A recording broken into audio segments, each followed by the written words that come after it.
नमस्कार दोस्तों, मैं सौरभ तिवारी यूसीआई डिजिटल पर आप सभी का हार्दिक स्वागत और अभिनंदन करता हूं। और वीडियो 2018 के लिए हम लोग जो क्लॉक पढ़ रहे थे, जो रीजनिंग की किताब पढ़ रहे, रीजनिंग की जो क्लास हम लोग पढ़ रहे थे, उसमें हम लोग कई सारे क्वेश्चन कर चुके थे। कई सारे क्वेश्चन में दर्पण प्रतिबिंब और जल प्रतिबिंब अभी तक हम लोग कंप्लीट कर चुके थे। और दर्पण प्रतिबिंब में जो अतिरिक्त क्वेश्चन आते हैं, पिछली क्लास में हमने आपको पढ़ाए थे कि अगर घड़ी को उल्टा कर दिया जाए और दर्पण के सामने रख दिया जाए, फिर हमें कितना समय दिखाई देता है और उसके बाद उसका वास्तविक समय क्या होगा। मतलब एक स्टेप हमारी जटिलता का उन्होंने बढ़ा दिया था, लेकिन उस स्टेप को भी हमने कितनी आसानी से रिमूव कर दिया और पूरे क्वेश्चन को आसान कर दिया। अगर आप ये देखना चाहते हैं तो आप जाइएगा पीछे वाले वीडियो पर, उसे पूरा देख के आइए अगर आपने नहीं देखा है अभी तक। ठीक है, और बल्कि अगर आप नए हैं चैनल पर तो चैनल को सब्सक्राइब करिए, पूरी प्लेलिस्ट फॉलो करिएगा। ठीक है ना, और ये हर परीक्षा के लिए आपको काम आने वाली हैं, केवल वीडियो 2018 री एग्जाम के लिए नहीं। ठीक है ना, क्योंकि इसमें कुछ भी नहीं छोड़ा जा रहा। वीडियो 2018 री एग्जाम अपने आप में संपूर्ण था उसका सिलेबस। तो उस सिलेबस को अगर आप किसी भी विषय में कंप्लीट करेंगे ना, तो वो हर परीक्षा के लिए आपके लिए उपयोगी है, चाहे जो भी परीक्षा हो। ठीक है, आज हम लोग सुइयों के बीच का कोण पढ़ेंगे कि सुइयों के बीच में कितना कोण होगा। अगर इतना बजा हो तो कितना कोण होगा सुइयों के बीच में। ठीक है ना, इस तरीके से 5:15 पर घड़ी की सुइयों के बीच में कितना कोण होगा, 6 बजे घड़ी की सुइयों के बीच में कितना कोण होगा, 3:20 पर कितना कोण होगा, 4:18 पर कितना कोण होगा। ये इस तरीके के क्वेश्चन आपसे पूछे जाते हैं, आप लोग जानते हैं, और बहुत ही कॉमन क्वेश्चन है। ये लगभग पूछे ही जाते हैं हर परीक्षा में। तो इतनी आसानी से आप हल करोगे कि आप सोच भी नहीं पाओगे कि ये क्वेश्चन कितनी आसानी से हल हो गए। दो तरीके के समय होते हैं, ठीक है ना। दो तरीके के समय कैसे होते हैं? दो तरीके के समय ऐसे होते हैं कि एक तो पूरा समय आपको दिया जाता है कि 1 बजे घड़ी की सुइयों का कोण कितना होगा, 2 बजे कितना होगा, 5 बजे कितना होगा, 10 बजे कितना होगा। इनके साथ में कोई भी मार्जिनल मिनट नहीं दिए, कोई मार्जिन नहीं दिया है साथ में। ठीक है ना, सीधा सीधा टाइम दे दिया, 1 बजे, 2 बजे, 3 बजे, 4 बजे, 5 बजे, ऐसे 12 बजे तक कोई भी समय आपको दे दिया। तो इस तरीके का अगर आपको समय दिया जाए तो आप क्या करोगे? कोई भी गणित नहीं लगानी, जो समय दिया है उसमें आप क्या करोगे? 30 से मल्टीप्लाई कर दोगे, 30 से गुणा कर दोगे, जो प्रोडक्ट मिलेगा, गुणनफल मिलेगा, वो आपका आंसर हो जाएगा। जैसे क्वेश्चन आपके सामने लिखे हुए हैं, आप देख सकते हैं कि निम्न समयों पर घड़ी की सुइयों के मध्य कोण ज्ञात कीजिए। तो 1 बजे 1 में हमने 30 का गुणा किया, कितना आया? 30 अंश का कोण बन जाएगा, 30 डिग्री का कोण बन जाएगा 1 बजे। 2 बजे कितना बनेगा? 2 बजे बन जाएगा 60 का। ठीक है ना। 3 बजे कितना बनेगा? 90 का बन जाएगा। ठीक है ना। 4 बजे कितने का बनेगा? 30 चौको 120 का बन जाएगा। 5 बजे कितने का बनेगा? 150 का बनेगा। और 6 बजे कितने का बनेगा? 180 का बनेगा। ठीक। अब एक चीज हमेशा ध्यान रखना कि घड़ी के समय में जब भी आपका एंगल 180 से ऊपर होने लगे, आपको क्या करना है? उसे 360 में से माइनस कर देना है और जो आंसर आएगा वही आपका आंसर आएगा। देखिए कैसे।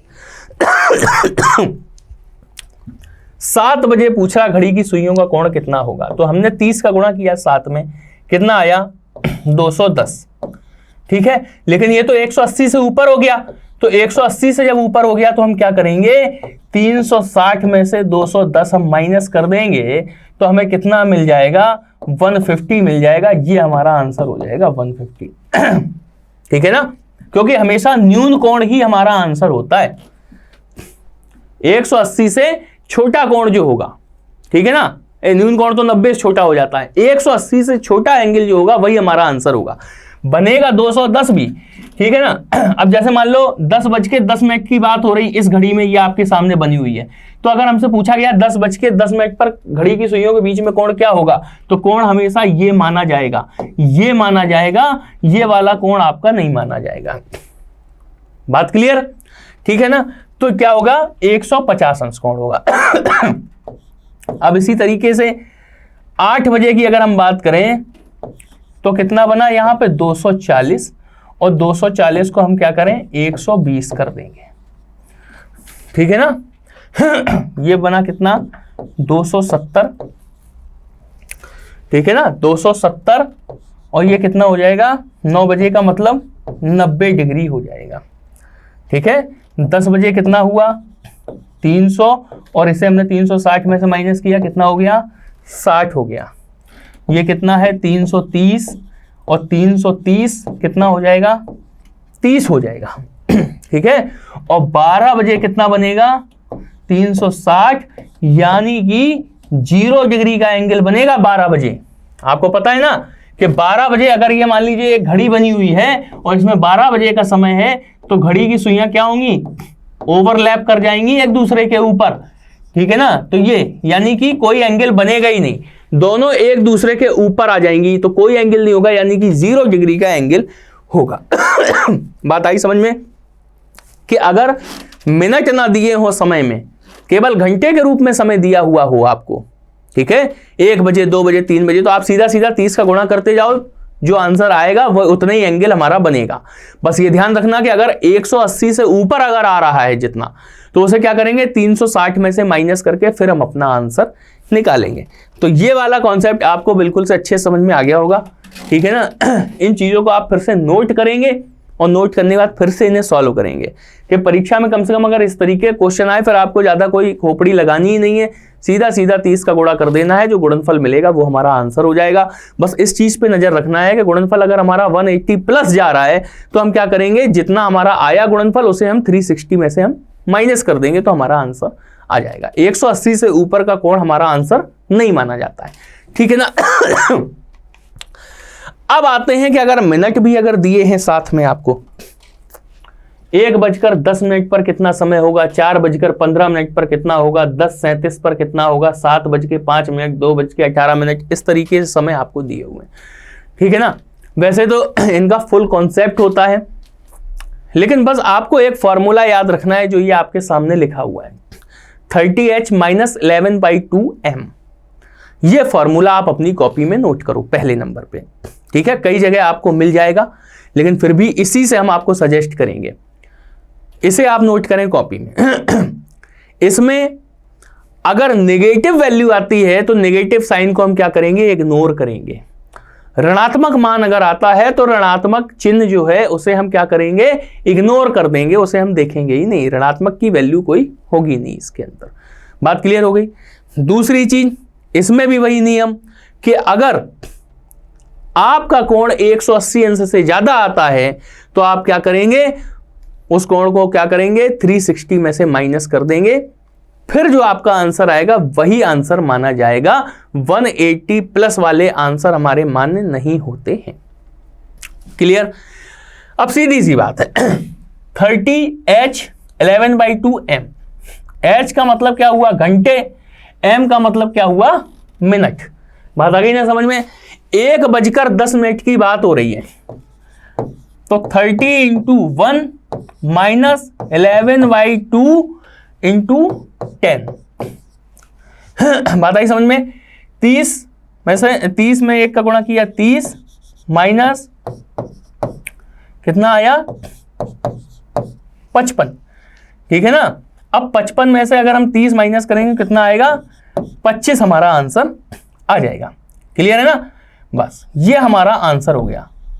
वैसे तो आना चाहिए -25, लेकिन हमने आपसे क्या कहा था कि माइनस साइन हम क्या करेंगे इग्नोर कर देंगे, तो 25 डिग्री हमारा आंसर हो जाएगा 1:10 पर।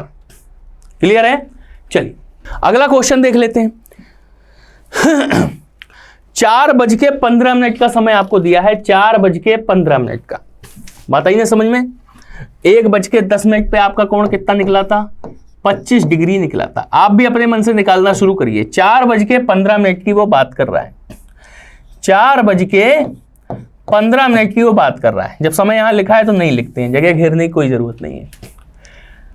30 × h यानी कि 30 × 4 कितना हो गया 120 माइनस 15 मिनट की बात हो रही 11/2 × m, 11/2 × m यानी कि 15। ठीक है ना।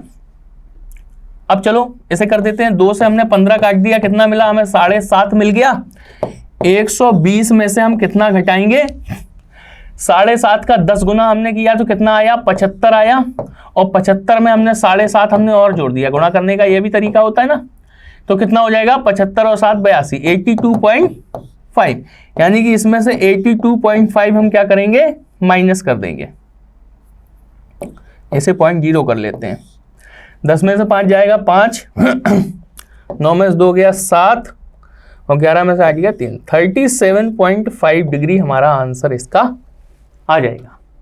बात आ गई ना समझ में कि 30h - 11/2m, तो हमने h की जगह पे 4:15 का समय था, 4:15 का समय था, तो इस 4 को हमने h की जगह पे लिख दिया, इस 15 को हमने m की जगह पे लिख दिया, और अपना आंसर हमने निकाल लिया। आंसर चाहे नेगेटिव आए चाहे पॉजिटिव आए, हमें कोई फर्क नहीं पड़ना, क्योंकि हम नेगेटिव साइन को इग्नोर कर देते हैं। बस फर्क कब पड़ना है, अगर आंसर हमारा 180 डिग्री से ऊपर आ रहा है, 180 डिग्री तक आ रहा है तब तो ठीक है, वही आंसर है। लेकिन अगर 180 डिग्री से ऊपर आ रहा है तो हम क्या करेंगे, जितना ऊपर जो आ रहा है 180 के ऊपर, मान लो आया आपका 200 आया, 200 अंश आया, तो हम क्या करेंगे 360 में से 200 हम माइनस कर देंगे, फिर उसके बाद जो 160 यानी कि 160 डिग्री हमारा जो बचेगा वो हमारा आंसर होगा।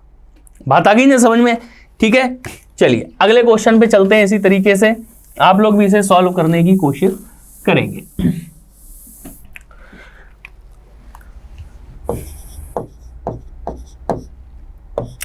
10:37 पर, तो 10 का गुणा हमने 30 में हमने किया तो कितना आया 300, ठीक है ना।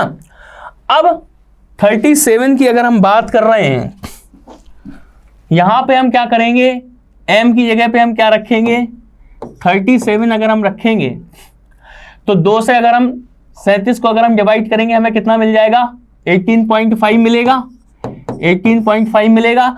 18.5 में हम क्या करें 10 का अगर हम गुणा कर दें तो हमें 185 मिल गया, और इसमें हम क्या करेंगे 18.5 हम और जोड़ दें, ठीक है। आप किसी भी तरीके से कर सकते हैं क्योंकि ये रीजनिंग है, मैथमेटिक्स नहीं पढ़ा रहे हैं, ठीक है ना। 5 8 और 5 13 की 3 हासिल 1, 8 9 10 की 0 हासिल 1, ये 203.5। तो इसमें से हम क्या करेंगे 300 में से 203.5 हम माइनस कर देंगे, 203.5 हमने क्या किया माइनस कर दिया, ठीक है ना। 300 में से अगर 200 जाएगा तो 100 बचेगा, 3 और चला गया तो 97 बचेगा, 0.5 और चला गया तो कितना हो जाएगा 96.5 डिग्री हमारा आंसर यहां पे आ जाएगा, ठीक है ना। चूंकि ये 180 से कम है इसलिए ये हमारा आंसर हो जाएगा।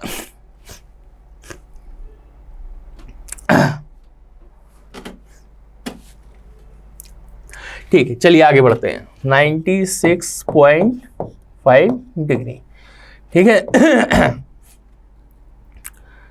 अब हम कर लेते हैं 7:05 पर, 7:05 पर। तो 7 का मतलब क्या हो गया 7 या 21 210, ठीक है। और 5 का मतलब क्या हो गया 2.5, ठीक है। 2 से हमने 5 काटा कितना मिला 2.5 मिला, तो 25 और 2.5 27.5, 27.5, ठीक है ना। अब इसे माइनस कर लो, 10 में से 5 जाएगा 5 जाएगा 5 आएगा, ठीक है। 9 में 7 गया 2 आया, और 20 में 18, 182.5 आया, जो कि हमारा 180 से प्लस है।